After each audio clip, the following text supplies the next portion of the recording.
아파트 현관문을 열지 않았습니다. 벨이 울리고 있었지만 저는 소파에 앉아 커피를 마시고 있었어요. 설날 아침 10시였고 밖에서는 아들 내외와 손주들의 목소리가 들려왔죠. 제발 그냥 돌아가라고 속으로 빌었습니다. 72세 박명숙, 이제야 제 인생을 찾았거든요. 엄마 계세요? 문 좀 열어주세요. 큰아들 준호의 목소리가 다급했어요. 하지만 저는 움직이지 않았습니다. 창문 너머로 보이는 겨울 하늘은 맑고 푸르렀고 거실에는 은은한 재즈 음악이 흐르고 있었죠. 이 평화로운 아침을 지키고 싶었어요. 45년 동안 명절마다 부엌에서 보냈던 제가 이제는 혼자만의 시간을 즐기고 있다는 게 믿기지 않았습니다. 벨소리가 멈췄어요. 복도에서 웅성거리는 소리가 들리다가 점점 멀어졌죠. 엘리베이터 내려가는 소리가 들렸고 저는 깊게 숨을 내쉬었습니다. 핸드폰에는 문자가 쏟아지고 있었지만 확인하지 않았어요. 대신 창가로 가서 아래를 내려다봤죠. 아들 내외가 아이들을 데리고 주차장으로 걸어가는 모습이 보였습니다. 며느리 수진이의 어깨가 잔뜩 올라가 있었고 아들은 계속 전화기를 들여다보고 있었어요. 미안하구나. 속으로 중얼거렸지만 후회는 없었습니다. 50년 가까이 명절 준비에 매달렸던 제가 이제는 달라졌거든요. 3년 전 그 일이 있기 전까지는 상상도 못했던 변화였죠. 저는 거실 테이블 위에 놓인 비행기 티켓을 집어들었습니다. 내일 오후 2시 제주도행 편이었어요. 혼자서 가는 여행이었죠. 3년 전 설날 저는 새벽 5시에 일어났었습니다. 남편은 아직 자고 있었고 부엌은 컴컴했어요. 형광등을 켜자 싱크대에 쌓인 준비물들이 눈에 들어왔죠. 쇠고기 3kg, 대추 한 봉지, 밤, 은행, 당근, 무, 파. 명절 음식 준비를 위해 전날 시장에서 30만 원어치를 사왔었어요. 허리를 펴니 이미 통증이 느껴졌습니다. 70살인데 아직도 이걸 해야 하나? 혼잣말이 나왔지만 손은 움직이고 있었죠. 익숙한 동작이었어요. 고기를 씻고 야채를 다듬고 육수를 우려내기 시작했습니다. 창밖은 여전히 어두웠고 아파트 단지는 조용했어요. 가끔 지나가는 차량의 헤드라이트만이 주방 창문을 스쳐 지나갔죠. 6시가 되자 남편 태식이 일어났습니다. 벌써 시작했어? 그가 부엌으로 들어오며 물었어요. 70대 중반이었지만 여전히 건강한 편이었죠. 저는 고개를 끄덕였고 그는 거실로 가서 TV를 켰습니다. 명절 특집 프로그램이 시작되고 있었어요. 저는 묵묵히 칼질을 계속했죠. 7시쯤 첫 번째 손님이 왔습니다. 둘째 며느리 은영이었어요. 어머니, 제가 도와드릴게요. 그녀가 앞치마를 두르며 말했죠. 30대 중반이었고 항상 정중했어요. 하지만 저는 알고 있었습니다. 그녀도 오기 싫었다는 걸요. 어젯밤 둘째 아들 민수와 통화할 때 들었던 말이 생각났어요. 엄마가 하라니까 해야지 뭐. 저는 좀 붙여줄래요? 제가 부탁했고 은영이는 고개를 끄덕였습니다. 하지만 그녀의 손놀림은 서툴렀어요. 전이 타기 시작했고 저는 결국 프라이팬 앞으로 가야 했죠. 제가 할게요. 다른 거 좀 도와주세요. 은영이가 미안한 표정을 지었지만 저는 괜찮다고 말할 수밖에 없었습니다. 9시가 되자 큰아들 가족이 도착했어요. 준호와 수진 그리고 손주 둘이었죠. 6살 지후와 4살 서윤이었습니다. 할머니. 아이들이 달려왔고 저는 밀가루 묻은 손을 씻고 아이들을 안아줬어요. 수진은 비싼 한복을 입고 있었고 액세서리도 화려했죠. 어머니, 새해 복 많이 받으세요. 그녀가 정중하게 인사했지만 눈은 부엌으로 향하고 있었어요. 음식 준비는 얼마나 됐어요? 수진이 조심스럽게 물었습니다. 저는 아직 반도 안 됐다고 대답했죠. 그녀의 얼굴이 순간 굳어졌어요. 제가 좀 도와드릴까요? 물었지만 이미 거실 소파에 앉을 준비를 하고 있었습니다. 괜찮아요. 거의 다 됐어요. 제가 거짓말을 했고 수지는 안도한 표정으로 아이들을 데리고 거실로 갔어요. 10시 부엌에서는 기름 튀는 소리가 끊이지 않았습니다. 갈비찜 냄새가 집 안가득 퍼졌고 저는 이마에 땀을 닦았어요. 허리는 계속 쑤셨지만 쉴 수 없었죠. 거실에서는 남편과 아들들이 웃으며 이야기를 나누고 있었고 며느리들은 아이들을 돌보고 있었습니다. 11시에는 셋째 아들 현우 가족이 도착했어요. 엄마, 우리 왔어요. 현우의 목소리가 들렸습니다. 20대 후반의 아들이었고 아직 아이가 없었죠. 부인 지은이는 30대 초반이었어요. 어머니, 제가 뭐 도와드릴까요? 지은이가 부엌으로 들어오며 물었습니다. 하지만 그녀도 요리는 서툴렀어요. 상 차리는 거 도와주면 돼요. 제가 말했고 그녀는 고개를 끄덕이며 다시 거실로 나갔죠. 정오가 되자 모든 음식이 완성됐습니다. 갈비찜, 잡채, 전, 나물, 탕. 15가지가 넘는 음식이 식탁을 가득 채웠어요. 저는 마지막으로 손을 씻고 앞치마를 벗었습니다. 거울을 보니 얼굴이 벌겋게 달아올라 있었고 머리카락은 땀에 젖어 있었어요. 손목은 화끈거렸고 허리는 펴기 힘들 정도로 아팠습니다. 어머니, 수고하셨어요. 며느리들이 차례로 인사했습니다. 하지만 그들의 눈에는 미안함보다는 안도감이 보였어요. 드디어 먹을 수 있다는 기대감이었죠. 저는 웃으며 괜찮다고 말했지만 속으로는 너무 지쳐 있었습니다. 자, 다들 앉아요. 남편이 말했고 가족들이 식탁에 둘러앉았어요. 제 사상처럼 차려진 식탁을 보며 저는 숨을 깊이 들이마셨습니다. 새벽 5시부터 7시간을 부엌에서 보냈어요. 발은 퉁퉁 부어 있었고 손가락은 베인 상처 때문에 따갑게 아팠죠. 자, 다들 잘 먹어요. 제가 말했고 가족들이 잘 먹겠습니다라고 외쳤습니다. 그리고 순식간에 음식이 사라지기 시작했어요. 엄마, 이거 정말 맛있어요. 큰아들 준호가 갈비찜을 먹으며 말했습니다. 역시 엄마 손맛은 최고예요. 둘째 민수도 맞장구를 쳤죠. 셋째 현우는 잡채를 계속 집어먹고 있었고 손주들은 전을 먹으며 까르르 웃고 있었어요. 하지만 저는 식욕이 없었습니다. 너무 피곤해서 먹고 싶은 마음이 들지 않았거든요. 어머니, 좀 드세요. 수진이 제 앞에 반찬을 놓아주며 말했습니다. 저는 고개를 끄덕이고 조금 먹기 시작했어요. 하지만 맛을 느낄 여유가 없었죠. 그저 기계적으로 젓가락을 움직일 뿐이었습니다. 식사는 1시간 정도 이어졌고 식탁은 점점 어지러워졌어요. 식사가 끝나자 남편과 아들들은 거실로 가서 TV를 봤습니다. 며느리들은 잠시 설거지를 도와줬지만 아이들이 보채자 금방 나갔어요. 어머니, 죄송해요. 애들이. 수진이 미안한 표정을 지었지만 저는 괜찮다고 손을 저었습니다. 결국 혼자서 설거지를 시작했어요. 오후 2시 싱크대 앞에 서서 그릇을 닦고 있었습니다. 기름때가 묻은 접시들이 산처럼 쌓여 있었고 뜨거운 물이 제 손을 익히고 있었어요. 거실에서는 아이들의 웃음소리와 TV 소리가 들렸죠. 저는 창밖을 봤습니다. 설날 오후에 햇살이 눈부시게 빛나고 있었고 아파트 단지 놀이터에는 아이들이 뛰어놀고 있었어요. 나는 언제쯤 쉴 수 있을까? 혼잣말이 나왔습니다. 70년을 살았는데 명절마다 이렇게 보냈어요. 시어머니 밑에서 30년, 시어머니가 돌아가신 후 혼자서 40년. 계산해보니 거의 반세기를 명절 준비에 바친 셈이었죠. 어느 순간 눈물이 흘러내렸습니다. 뜨거운 물인지 눈물인지 구분이 안 됐어요. 3시쯤 설거지가 끝났습니다. 저는 부엌 바닥을 닦고 쓰레기를 정리하고 음식을 냉장고에 넣었어요. 손은 갈라져서 피가 났고 허리는 더 이상 펴지지 않았죠. 거실로 나가니 가족들은 여전히 TV를 보고 있었습니다. 어머니, 이제 좀 쉬세요. 큰 며느리 수진이 말했지만 저는 이미 기진맥진한 상태였어요. 4시에 첫 번째 가족이 일어났습니다. 셋째 현우네였어요. 엄마, 우리 먼저 갈게요. 차가 막히기 전에 가야 해서. 현우가 말했고 저는 고개를 끄덕였죠. 조심히 가요. 지은이가 한복을 입은 채 현관으로 나갔고 현우가 뒤따랐습니다. 새해 복 많이 받으세요, 어머니. 문이 닫히는 소리가 들렸어요. 5시에 둘째 가족도 떠났습니다. 엄마, 우리도 가봐야 할 것 같아요. 민수가 말했고 은영이는 아이가 없어서인지 좀 더 여유로워 보였어요. 음식 많이 싸드릴까? 제가 물었지만 은영이는 괜찮다고 손사래를 쳤습니다. 저희 먹을 것도 많아요. 그들도 현관문을 나섰고 복도는 다시 조용해졌죠.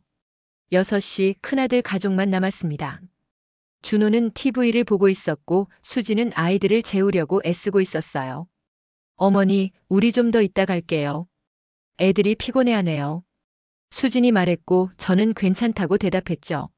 하지만 속으로는 빨리 가기를 바라고 있었습니다. 제 몸이 한계였거든요.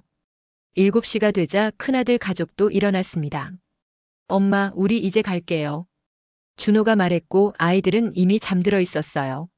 조심히 가요. 제가 현관까지 나가서 배웅했죠. 문이 닫히자 남편과 저만 남았습니다. 거실은 어질러져 있었고 부엌에는 여전히 냄새가 가득했어요. 당신도 수고했어. 남편 태식이가 말했습니다. 하지만 그는 하루 종일 TV만 봤어요. 설거지 한 번 거들지 않았고 음식 준비도 구경만 했죠. 저는 대답하지 않고 소파에 앉았습니다. 몸이 천근만근이었고 움직이고 싶지 않았어요. 저녁은 남은 음식 드세요. 제가 말했고 태식이는 고개를 끄덕였죠. 밤 10시 저는 침대에 누워 있었습니다. 온몸이 쑤시고 아팠어요. 허리는 돌처럼 굳어 있었고 손목은 퉁퉁 부어 있었죠. 천장을 바라보며 눈물이 흘러내렸습니다. 이게 내 인생이구나. 70년을 이렇게 살았어요.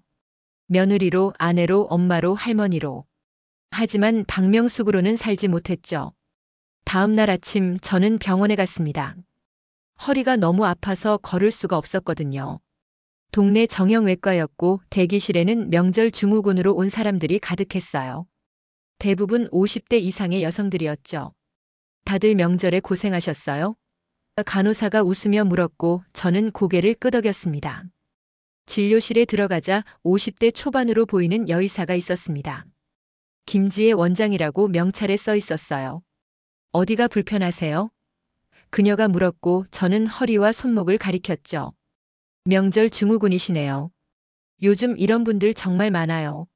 김 원장이 말하며 제 허리를 살폈습니다. 무리하셨어요. 척추가 많이 안 좋아요. 그녀가 엑스레이 사진을 보며 말했습니다. 이대로 가다간 디스크 올 수도 있어요.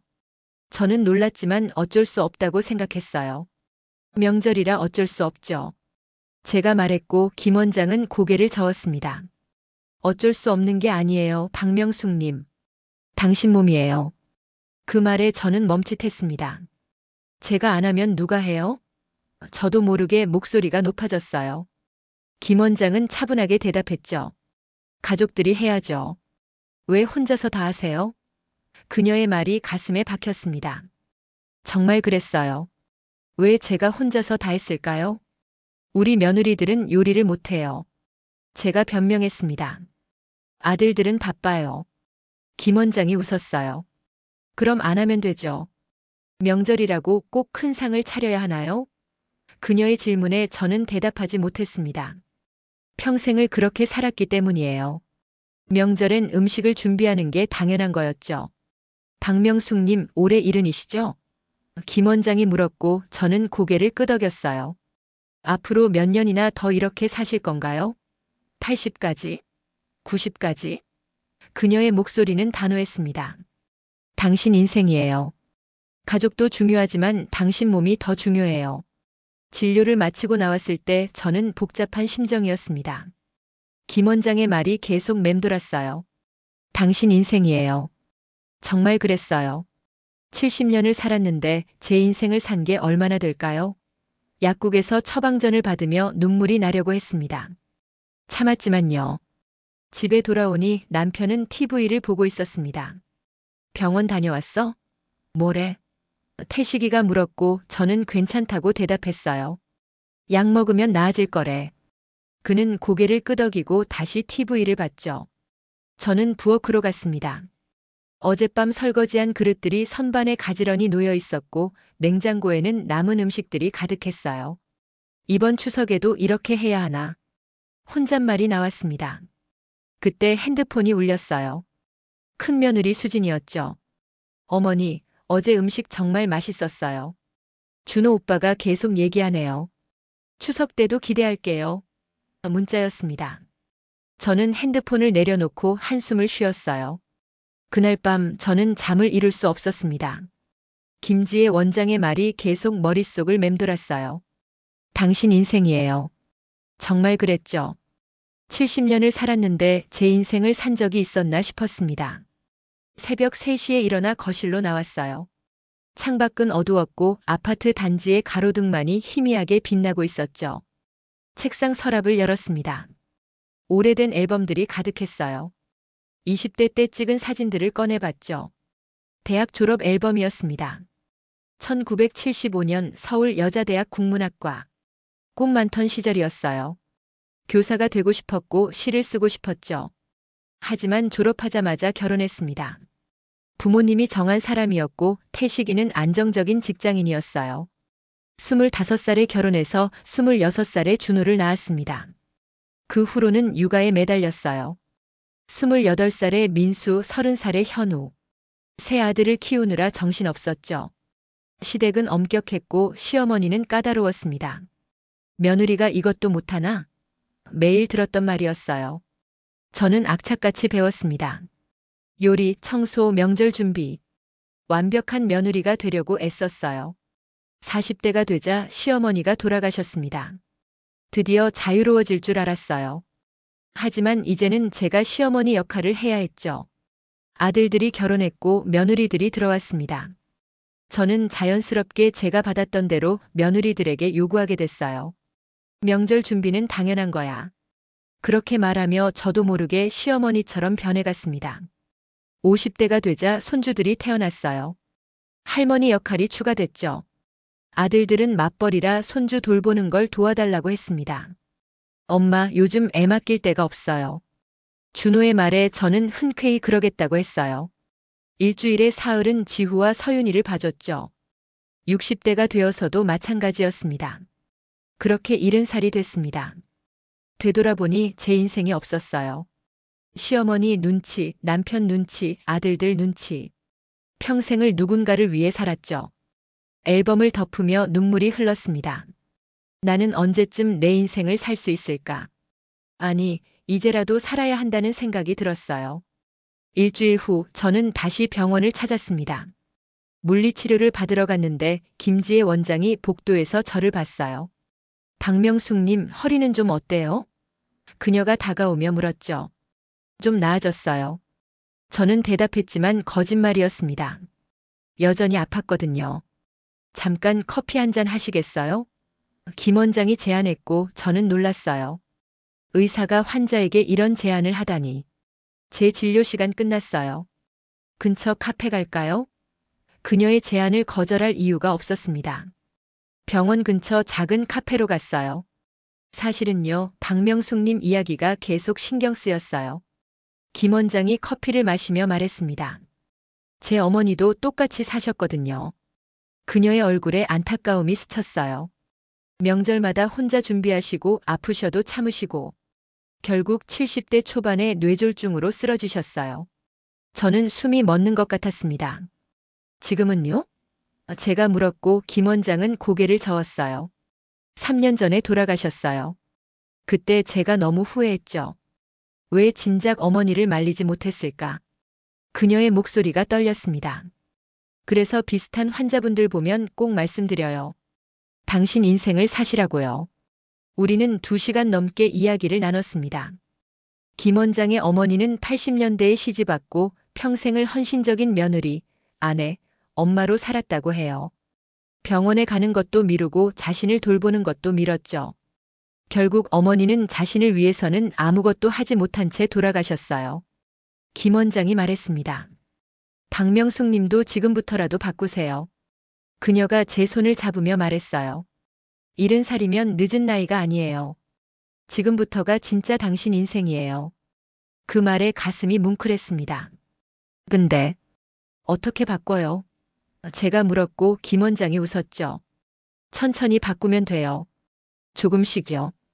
집에 돌아와서 저는 결심했습니다. 이번 추석은 다르게 보내기로요. 더 이상 혼자서 모든 준비를 하지 않기로 했어요. 떨리는 손으로 큰아들 준호에게 전화를 걸었습니다. 준호야, 엄마가 할 말 있어. 제 목소리가 흔들렸지만 계속했어요. 이번 추석은 각자 집에서 보내는 게 어떨까? 전화 너머로 침묵이 흘렀습니다. 엄마, 무슨 말씀이세요? 준호의 목소리가 당황스러워 보였어요. 엄마가 명절 준비하는 게 이제 힘들어. 그래서 각자 편하게 보냈으면 좋겠어. 제가 말했죠. 아니, 엄마. 우리가 도와드릴게요. 준호가 서둘러 말했지만 저는 알고 있었습니다. 빈말이라는 걸요. 아니야, 각자 집에서 편하게 보내자. 제가 단호하게 말했습니다. 엄마도 이제 쉬고 싶어. 전화를 끊고 나니 온몸이 떨렸어요. 처음으로 제 의견을 강하게 말한 것 같았죠. 남편 태식이는 이 대화를 옆에서 듣고 있었습니다. 당신 무슨 짓이야? 그가 화를 냈어요. 나도 이제 쉬고 싶어. 저는 태식이를 똑바로 바라보며 말했습니다. 45년 동안 명절마다 준비했어. 이제 그만하고 싶어. 태식이의 얼굴이 붉어졌어요. 집안 망신이야. 명절에 가족이 모이지 않으면 남들이 뭐라고 하겠어? 그가 소리쳤지만 저는 물러서지 않았습니다. 남들이 뭐라든 상관없어. 내 몸이 우선이야. 제가 말했고 태식이는 말문이 막힌 듯 했어요. 결혼 이후 처음으로 남편에게 대든 것 같았죠. 당신이 원하면 당신이 준비해. 저는 덧붙였고 태식이는 거실로 나가버렸습니다. 하지만 저는 후회하지 않았어요. 추석이 한 달 앞으로 다가왔습니다. 아들들에게서 계속 전화가 왔어요. 엄마, 진짜 이번 추석에 안 모여요? 둘째 민수가 물었고 저는 그렇다고 대답했죠. 엄마 몸이 안 좋아서. 셋째 현우는 더 직접적이었습니다. 엄마, 그래도 명절인데요. 가족끼리 모여야죠. 현우야, 너희가 원하면 너희끼리 모여. 제가 말했어요. 엄마는 이번엔 쉬고 싶어. 전화를 끊고 나니 가슴이 뛰었습니다. 두려웠지만 동시에 해방감도 느껴졌어요. 며느리들에게서도 문자가 왔죠. 어머니, 괜찮으세요? 무슨 일 있으세요? 수진의 문자였습니다. 괜찮아요. 그냥 쉬고 싶어요. 저는 짧게 답장했어요. 그 후로 며느리들은 연락이 뜸해졌습니다. 아마 당황했겠죠. 매년 명절마다 시댁에 가던 며느리들이 갑자기 안 가도 된다니. 어떻게 받아들여야 할지 몰랐을 거예요. 추석 일주일 전 친정 동생 명희에게 전화가 왔습니다. 언니, 소문 들었어. 이번 추석에 애들 안 불러? 동생의 목소리에는 걱정이 묻어났어요. 응, 안 불러. 제가 대답했고 명희는 한숨을 쉬었죠. 언니, 그래도 명절인데. 시댁에서 뭐라고 하지 않아? 시댁은 이미 다 돌아가셨어. 제가 말했습니다. 그리고 내 몸이 중요해. 명희는 잠시 침묵하다 말했어요. 언니 잘한 거야. 나도 언니가 너무 고생하는 거 봐왔어. 이제 좀 쉬어. 동생의 지지에 눈물이 났습니다. 고마워, 명희야. 추석 당일 아침 저는 9시에 일어났습니다. 평소 명절이면 새벽 5시에 일어났는데 이렇게 늦잠을 잔 건 정말 오랜만이었어요. 햇살이 방 안으로 들어오고 있었고 창밖에서는 새소리가 들렸죠. 남편 태식이는 이미 일어나 거실에서 TV를 보고 있었습니다. 아침은 뭐 먹을 거야? 태식이가 물었어요. 예전 같았으면 벌써 전을 부치고 있었을 시간이었죠. 냉장고에 있는 거 데워 먹어. 저는 부엌으로 가서 커피를 내렸습니다. 간단하게 토스트를 구워서 태식이 앞에 놓았어요. 이게 뭐야? 그가 불만스러운 표정을 지었지만 저는 신경 쓰지 않았습니다. 10시쯤 핸드폰이 울렸습니다. 큰아들 준호였어요. 엄마, 우리 진짜 안 가도 돼요? 그의 목소리에는 안도감이 섞여 있었죠. 응, 각자 편하게 보내. 제가 말했고 준호는 알겠어요, 엄마라고 대답했습니다. 둘째와 셋째에게서도 비슷한 전화가 왔어요. 모두 안도하는 것 같았습니다. 정오가 됐습니다. 예전 같았으면 온 가족이 모여서 식사를 하고 있을 시간이었어요. 하지만 지금 거실에는 태식이와 저만 있었죠. 저는 라면을 끓여서 남편과 나눠 먹었습니다. 명절에 라면이라니. 태식이가 투덜댔지만 저는 개의치 않았어요. 오히려 편안했습니다. 오후 2시 저는 소파에 앉아 책을 읽고 있었습니다. 40년 만에 명절에 책을 읽는 거였어요. 그동안은 항상 부엌에 있었죠. 설거지를 하고 음식을 정리하고 다음 식사를 준비하고. 하지만 지금은 아무것도 하지 않았습니다. 그저 책을 읽으며 커피를 마시고 있었어요. 당신 정말 괜찮은 거야? 태식이가 물었습니다. 제 태도가 낯설었던 거죠. 응, 괜찮아. 너무 편해. 저는 웃으며 대답했어요. 태식이는 고개를 저으며 다시 TV를 켰습니다. 명절 특집 프로그램이 나오고 있었고 화면 속에서는 온 가족이 모여 웃고 있었어요. 하지만 현실은 달랐죠. 저녁 6시 저는 간단하게 된장찌개를 끓였습니다. 냉장고에 있던 두부와 호박을 넣었고 밥은 전기밥솥으로 지었어요. 30분도 안 걸렸죠. 예전 같았으면 하루 종일 부엌에 있었을 시간이었습니다. 식탁에 앉아 저녁을 먹으며 창밖을 봤어요. 해가 지고 있었고 하늘은 주황빛으로 물들어 있었죠. 이게 내 인생이구나. 혼잣말이 나왔습니다. 70년 만에 처음으로 명절을 제대로 쉬었어요. 몸도 편했고 마음도 편했죠. 아들들에게 미안한 마음은 조금 있었지만 후회는 없었습니다. 오히려 왜 진작 이렇게 하지 못했을까 싶었어요. 추석이 지나고 일주일 후 큰아들 준호가 집에 왔습니다. 엄마 얘기 좀 해요. 그가 심각한 표정으로 말했어요. 저는 거실 소파에 앉았고 준호가 맞은편에 앉았죠.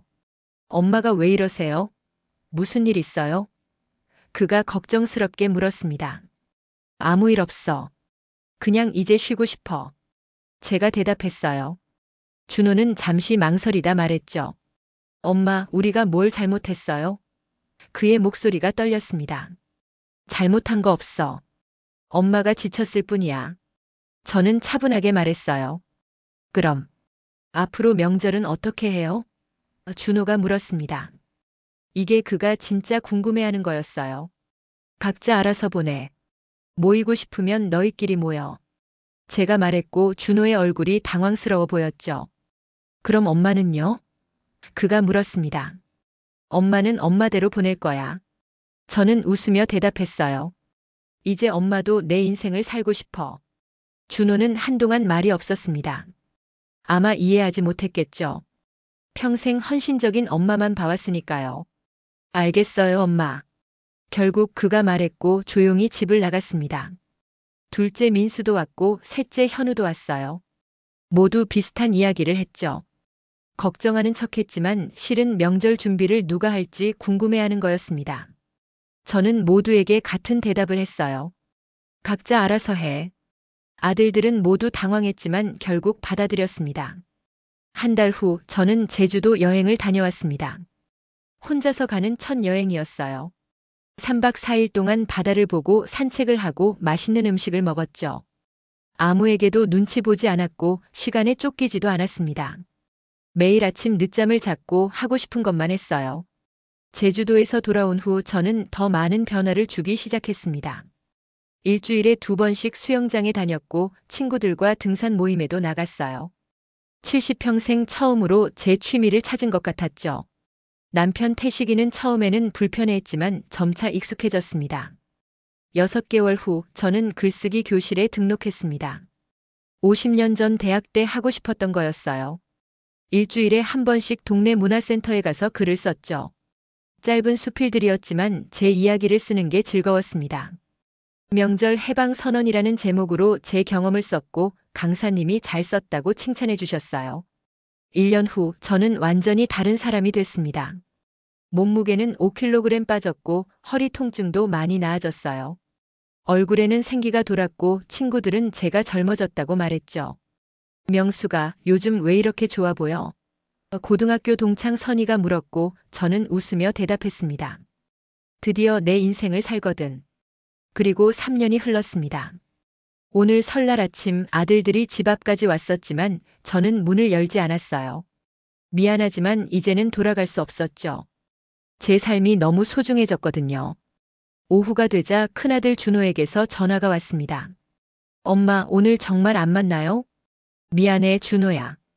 엄마는 내일 제주도 가. 제가 말했어요. 명절에 여행을 가요? 준호의 목소리가 놀란 듯 했죠. 응, 친구들이랑 함께. 저는 당당하게 대답했습니다. 그럼 언제 볼 수 있어요? 준호가 물었고 저는 잠시 생각했어요. 다음 주 토요일은 어때? 동네 카페에서 커피 마시자. 제가 제안했습니다. 명절이 아닌 날 만나는 거예요? 준호가 되물었고 저는 웃었어요. 응, 그게 더 편하잖아. 전화를 끊고 나니 창밖 풍경이 아름다워 보였습니다. 겨울 햇살이 눈부시게 빛나고 있었어요. 저녁이 되자 남편 태식이가 외식하자고 했습니다. 명절인데 집에서 뭐 먹어? 그가 투덜댔지만 이제는 제 뜻을 존중해주는 편이었어요. 좋아, 어디 갈까? 저는 가방을 챙기며 물었죠. 우리는 동네 이탈리안 레스토랑에 갔습니다. 명절 저녁을 파스타로 먹는 거였어요. 당신 요즘 행복해 보여. 태식이가 와인을 마시며 말했습니다. 응, 행복해. 저는 솔직하게 대답했어요. 미안해, 45년 동안 당신 고생시켰어. 태식이가 조용히 말했고 저는 놀랐습니다. 결혼 후 처음 듣는 사과였거든요. 괜찮아, 이제 우리 행복하게 살자. 제가 그의 손을 잡았고 태식이는 고개를 끄덕였죠. 밤 10시 집에 돌아와 침대에 누웠습니다. 온몸이 편안했어요. 명절인데도 전혀 피곤하지 않았죠. 창밖으로 보이는 밤하늘에는 별이 반짝이고 있었고 제 마음도 그렇게 빛나고 있었습니다. 드디어 찾았구나, 내 인생을. 혼잣말을 하며 눈을 감았어요. 다음 날 오후 제주공항에 도착했습니다. 고등학교 동창 4명과 함께 온 여행이었어요. 선희, 경숙, 미란, 정희. 모두 70대였고 모두 비슷한 인생을 살았죠. 명절마다 가족을 위해 헌신했고 자신을 뒤로 밀었던 사람들이었습니다. 야, 명수가 올해도 잘 피했네. 선희가 웃으며 말했어요. 그녀도 2년 전부터 명절을 가족과 보내지 않았죠. 당연하지. 이제는 내 인생이야. 제가 대답했고 친구들이 모두 웃었습니다. 우리는 렌터카를 빌려서 해안도로를 달렸어요. 창밖으로 펼쳐지는 바다가 아름다웠죠. 호텔에 짐을 풀고 저녁에는 해산물 요리를 먹으러 갔습니다. 싱싱한 회와 전복죽, 갈치구이. 누군가를 위해 요리하는 게 아니라 제가 먹고 싶어서 주문한 음식이었어요. 이게 진짜 명절이지. 경숙이 소주잔을 들며 말했고 우리는 모두 건배했습니다. 근데 너희 자식들은 뭐래? 미란이 물었어요. 저는 웃으며 대답했죠. 처음엔 당황했지. 근데 지금은 익숙해진 것 같아. 정희도 고개를 끄덕였습니다. 우리 애들도 그래. 처음엔 섭섭해했는데 지금은 오히려 편해하더라고. 그러게. 사실 애들도 명절이 부담스러웠을 거야. 선희가 말했어요. 엄마 눈치 보느라 힘들었겠지. 우리는 모두 공감했습니다. 결국 모두를 위한 선택이었던 거죠. 가족은 명절에만 모이는 게 아니었어요. 평소에 진심으로 만나면 되는 거였습니다.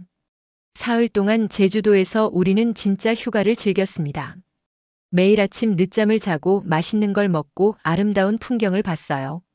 아무도 눈치 보지 않았고 시간에 쫓기지도 않았죠. 마지막 날 저녁 바다가 보이는 카페에서 커피를 마시며 선희가 말했습니다. 우리 내년에도 이렇게 하자. 모두가 동의했어요. 근데 다음엔 해외로 갈까? 경숙이 제안했고 우리는 웃음을 터뜨렸습니다. 좋지. 베트남이나 태국? 미란이 말했고 저는 고개를 끄덕였어요. 그래, 우리 이제 하고 싶은 거 다 하자. 서울로 돌아오는 비행기 안에서 저는 창밖을 바라봤습니다. 구름 위로 펼쳐진 하늘이 끝없이 넓어 보였어요. 제 인생도 그렇게 넓어진 것 같았죠. 70년을 남을 위해 살았다면 앞으로 남은 인생은 저를 위해 살 거예요. 그게 제가 찾은 행복의 비법이었습니다. 집에 도착하니 남편 태식이가 저녁을 준비하고 있었습니다. 왔어? 잘 놀다 왔어? 그가 웃으며 물었고 저는 놀랐어요. 결혼 후 처음으로 남편이 요리를 하고 있었거든요. 뭐 하는 거야? 제가 부엌으로 가며 물었죠. 김치찌개. 당신 좋아하잖아. 태식이가 대답했습니다. 고마워. 저는 진심으로 말했어요. 우리는 함께 저녁을 먹었고 여행 이야기를 나눴죠. 태식이는 제 이야기를 재미있게 들어줬고 가끔 웃기도 했습니다. 결혼 45년 만에 이런 대화를 나누는 것 같았어요. 당신 다음에 나도 같이 가면 안 돼? 태식이가 조심스럽게 물었습니다. 당연하지. 다음에는 같이 가자. 제가 대답했고 태식이는 환하게 웃었어요. 설거지를 하는데 태식이가 옆에서 도와줬습니다. 이제부터는 내가 할게. 그가 말했고 저는 감동받았죠. 천천히 배우면 돼. 제가 웃으며 말했습니다. 일주일 후 토요일 저는 큰아들 준호를 만났습니다. 동네 카페였고 조용한 오후였어요. 준호는 혼자 왔고 제 앞에 앉았죠. 엄마 커피 주문할게요. 그가 일어나서 아메리카노 2잔을 주문했습니다. 창밖으로는 겨울 햇살이 따스하게 비치고 있었어요. 엄마 제주도는 어땠어요? 준호가 물었습니다. 좋았어. 정말 오랜만에 제대로 쉬었어. 저는 웃으며 대답했어요. 준호는 잠시 망설이다 말했죠. 엄마 죄송해요. 그동안 엄마한테 너무 기댔던 것 같아요. 그의 목소리가 떨렸습니다. 괜찮아, 준호야. 엄마도 몰랐어. 내가 그렇게 힘들어하는 줄. 제가 그의 손을 잡으며 말했어요. 근데 이제 알았잖아. 앞으로는 다르게 살면 돼. 준호는 고개를 끄덕였습니다. 네, 엄마. 앞으로는 저희가 알아서 할게요. 엄마는 엄마 인생 사세요. 우리는 1시간 넘게 이야기를 나눴습니다. 명절이 아닌 날 만나니 오히려 더 편했어요. 서로 눈치 볼 것도 없었고 시간에 쫓기지도 않았죠. 엄마, 다음에는 수진이랑 애들도 같이 와도 돼요? 준호가 물었고 저는 흔쾌히 그러라고 했습니다. 그럼 그때 맛있는 거 먹자.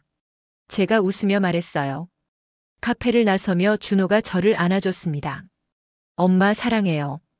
그가 속삭였고 저도 아들을 꼭 안았어요.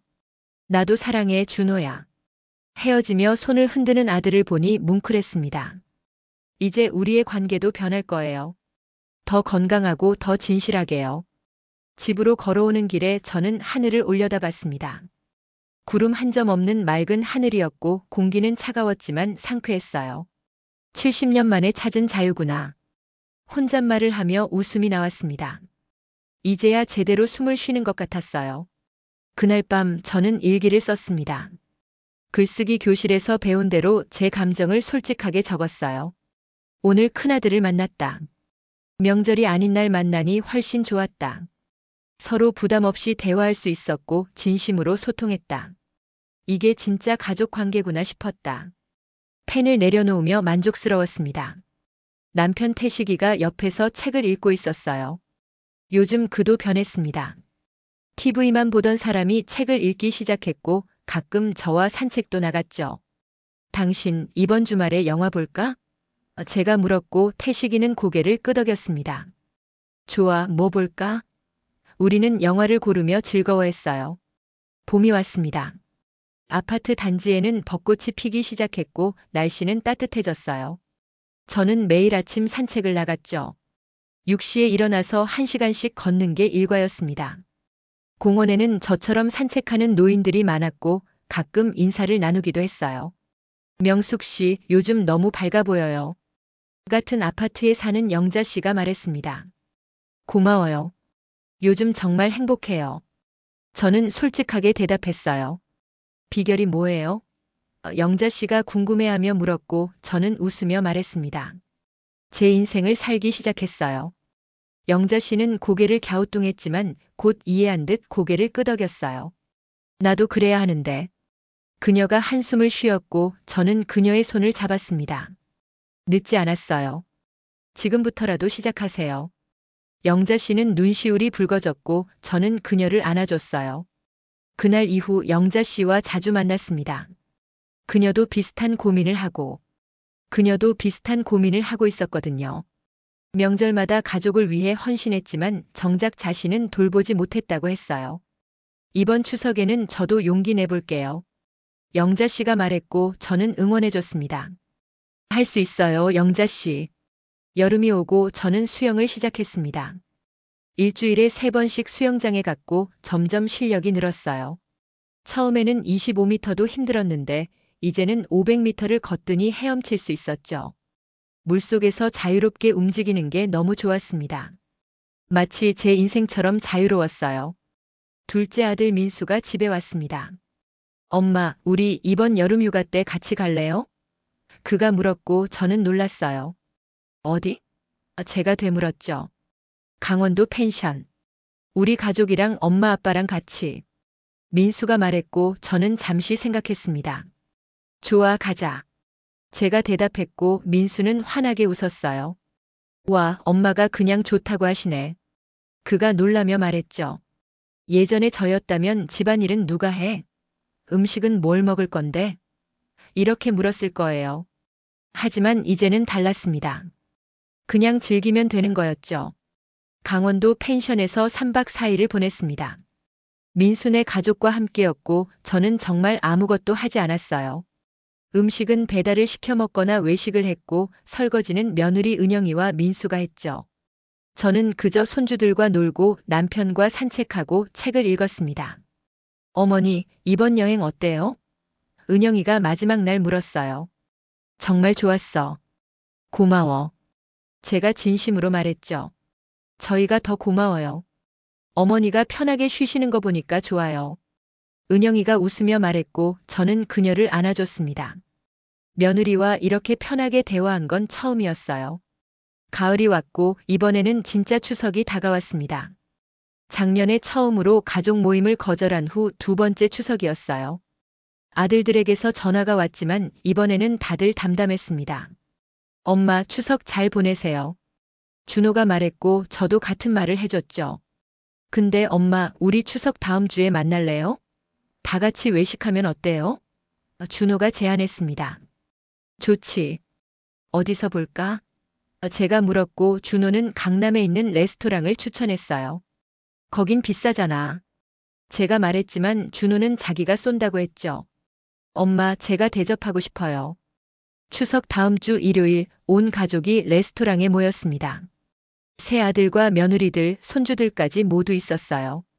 명절이 아닌 날 모이는 건 정말 오랜만이었죠. 분위기는 훨씬 편안했고 모두 웃으며 이야기를 나눴습니다. 엄마, 건배해요. 준호가 와인잔을 들며 말했습니다. 엄마가 저희에게 자유를 주셨잖아요. 그게 정말 감사해요. 아들의 말에 눈시울이 뜨거워졌어요. 너희도 자유로워진 거니? 제가 물었고 셋째 현우가 대답했죠. 네, 엄마. 솔직히 명절이 부담스러웠어요.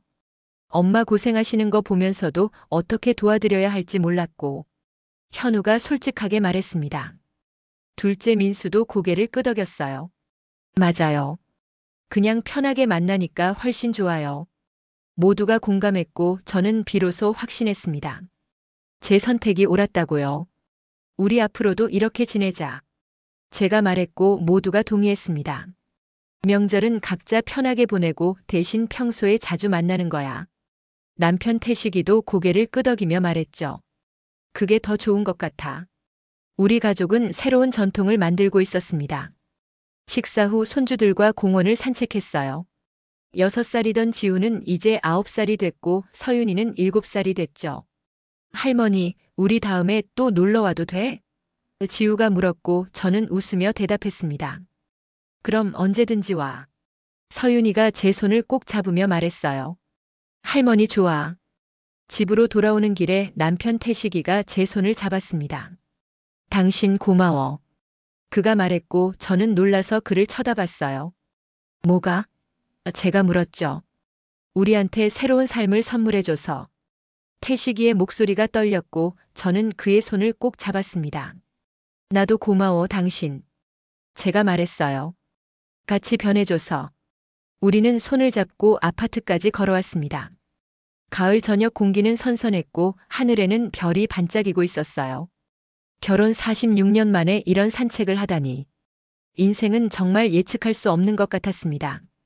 이제 73세가 됐습니다. 3년 전 그 결정 이후로 제 인생은 완전히 바뀌었어요. 매일 아침 일어나면 행복합니다. 오늘 뭘 할까 설레고 하루하루가 선물 같아요. 명절이 두렵지 않고 가족 모임도 부담스럽지 않죠. 왜냐하면 제가 원할 때 만나니까요. 글쓰기 교실에서 만난 사람들과 책을 출판하기로 했습니다. 70대의 자유선언이라는 제목이에요. 제 이야기를 포함해서 여러 사람들의 이야기가 실릴 거죠.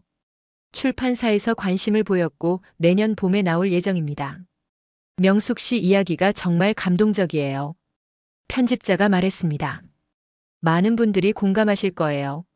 저는 이 책이 누군가에게 용기가 되길 바랍니다.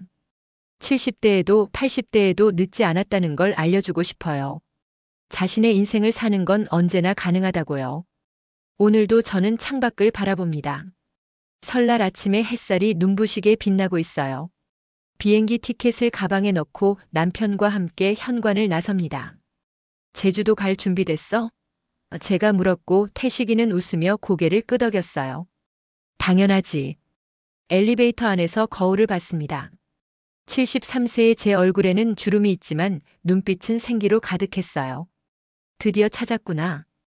혼잣말을 하며 웃었습니다. 제 인생을, 제 행복을, 제 자유를. 모든 걸 찾았어요. 공항 가는 택시 안에서 핸드폰을 봤습니다. 아들들에게서 문자가 와 있었어요. 엄마 새해 복 많이 받으세요. 여행 잘 다녀오세요. 큰아들 준호의 문자였죠. 엄마 사랑해요. 제주도에서 맛있는 거 많이 드세요. 둘째 민수의 문자였습니다. 엄마 아빠 잘 모시고 다녀와요. 사진 많이 찍어서 보내주세요. 셋째 현우의 문자였어요. 눈물이 났습니다. 행복의 눈물이었어요. 제가 자유로워지니까 아들들도 자유로워졌고 우리의 관계도 더 진실해졌죠. 이제 우리는 의무가 아니라 사랑으로 만납니다. 명절이라는 틀에 갇히지 않고 진심으로 서로를 생각해요. 비행기가 이륙했습니다. 창밖으로 서울이 점점 작아지고 있었어요. 구름 위로 올라가니 하늘은 끝없이 푸르렀죠. 제 인생도 이렇게 넓고 자유로워졌습니다. 73년을 살았지만 진짜 제 인생은 이제 시작이에요. 남편 태식이가 제 손을 잡았습니다. 당신 덕분에 나도 행복해. 그가 속삭였고 저는 그를 바라보며 웃었어요. 우리 앞으로 더 행복하자. 창밖으로 제주도가 보이기 시작했고 푸른 바다가 햇살에 반짝이고 있었습니다. 이것이 제가 찾은 명절의 비법입니다. 거창한 게 아니에요. 그저 제 인생을 사는 것, 가족을 사랑하되 저 자신도 사랑하는 것, 의무가 아닌 진심으로 만나는 것. 이게 전부였죠. 그리고 이 간단한 비법이 제 인생을 완전히 바꿔놓았습니다. 73세, 드디어 저는 자유롭습니다. 명절의 굴레에서, 의무의 짐에서, 눈치의 감옥에서 모든 것으로부터 자유로워졌어요. 그리고 이 자유는 아름답습니다. 남은 인생, 저는 이 자유를 만끽하며 살 거예요. 후회 없이 행복하게 당당하게요. 제주공항에 착륙했습니다. 새로운 여행이 시작되고 새로운 추억이 만들어질 거예요. 72세 박명숙의 명절 자유선언. 그것은 단순히 명절을 안 보내는 게 아니었습니다. 진정한 가족의 의미를 찾고 나 자신을 사랑하며 모두가 행복해지는 방법을 찾은 거였죠. 이것이 제 이야기입니다. 그리고 여러분의 이야기가 될 수도 있어요. 늦지 않았습니다. 지금 이 순간부터 당신의 인생을 사세요. 당신도 자유로워질 수 있어요.